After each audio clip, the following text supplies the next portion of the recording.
Josh Smith? Yeah. I'll let Coach handle all the injury questions. One way or another, however long, whether however long he's out, you're obviously missing Vaughn as well. Just who do you kind of expect to step up if you're going to have injuries? You're going to have to dig into that depth a little bit. Yeah, well, we're working on that in the bye week. We're getting a lot of work with these young guys, and we got options. We got a lot of guys. That's the reason everyone's played every position all 2 days. So we'll move pieces around if we have to, and we'll put a good product out there. I promise. We got some guys that are really coming along and doing a good job, so we'll be okay. Who are some of those guys? I mean, maybe some guys we haven't seen yet. Sure. Well, I mean, Jonathan Johnson he's been here a year.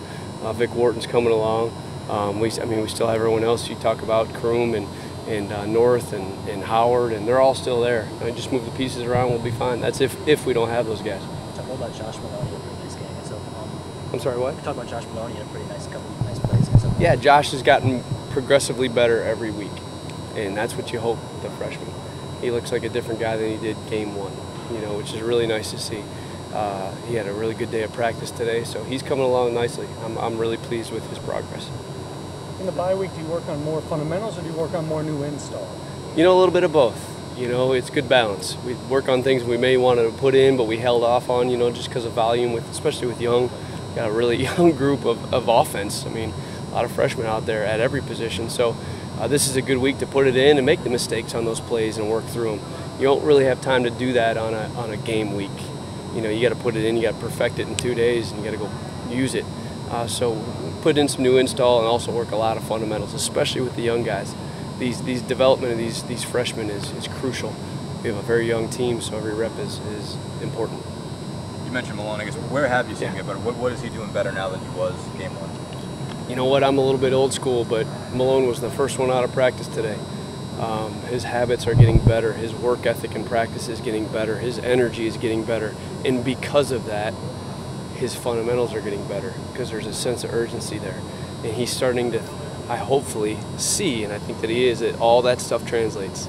You can't be the last guy out there. You can't have terrible work ethic. You can't be soft and expect your fundamentals to improve. And he's not doing any of those things. He's doing them all right, and all of a sudden he's getting better. So it's fun to watch. He can be as good as he wants to be. I've said that from day one. He's a great kid too.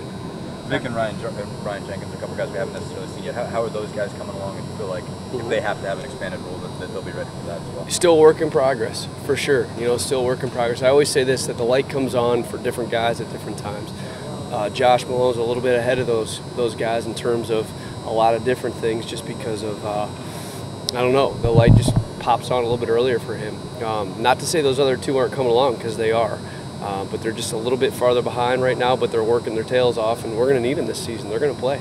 With Vic, it felt like he started out well. You guys were pretty he did. He sure did. That hamstring, but I guess is he bounced back well from that? Does he feel like he's starting to dive in? Vic's a very hard worker. He's a very prideful kid, so I don't have to get on Vic for work ethic or anything like that. He's going to come out, and when he's healthy, he's going. He's been healthy lately, so he's getting better. Is this a big week for him? In Sure. terms of especially knowing Vaughn and Josh down. Yeah, big week. Yeah, big week for Vic. Big week for all those guys. Ryan, Vic, Malone, all those young guys to get some practice in here. That I approached it like this. I told them this is a normal week. The only difference is we're not playing on Saturday. This is a normal Tuesday, Wednesday, Thursday grind. The difference is when we get up Saturday, we don't have to jog out in Neyland Stadium. So that's the only difference. It's not an off week. I don't like to use that term with them. It's not off week. It's not, no. This is a work week. We're just not playing Saturday. That's the only difference. How do you feel like you guys blocked on Saturday out on the perimeter? I thought we did well in the perimeter blocking. Yeah, I thought we did well in the perimeter. There wasn't too many times where I can remember just flat missing any blocks or anything like that. I thought we did well. The opportunities we had, we threw it a lot. Jason Kroom had a couple of tough moments out there. Yeah. What did you see from him on film, and what's he kind of doing to fix some things this Yeah, week? Jason didn't have a good game. He'll be the first one to tell you. He's very disappointed in himself.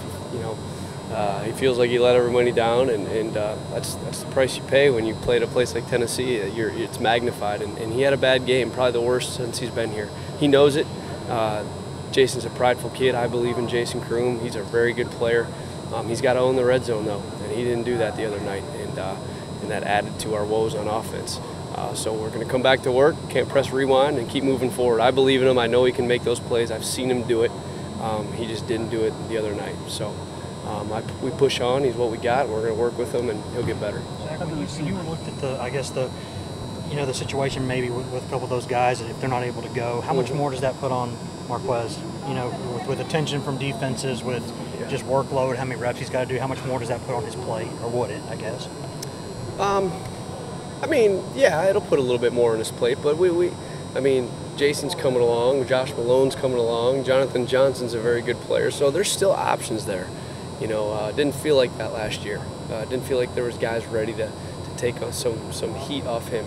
Pig is doing a great job, so there's still options out there if those guys aren't able to go, but hopefully they will be, and we'll see. But there's other people to go out and make plays now, so we're still okay. Yeah. Wharton's situation. I saw him practicing. He's good to go. Oh yeah, he's full speed. He's going, and he's getting a ton of reps this week. Did you talk about Crimea? I did, but go ahead. Just he maybe had a couple of plays he'd probably like to have back Saturday night. Just what was his demeanor after the game, and how did you kind of approach him? He was disappointed. He could have changed the game on a couple of plays, and he knows it, and I know it too. But I also know how hard he works. He's a great kid. The thing about receivers is when they drop a pass or don't make a great play, you don't need to tell them about it. They know they did it. Everyone else is going to tell him. I don't need to tell him. He knows, I know. We go correct it. It was hand placement, some things that, he didn't do well that I've seen him do before. So he's going to bounce back and he'll be okay. I believe in him. I know Coach Jones, Coach Jake believe in him. Our other receivers believe in him. Our quarterbacks do. He had the best training camp out of anyone we had. So I know he's got the talent there. He's just got to bounce back from a poor game. How much does Josh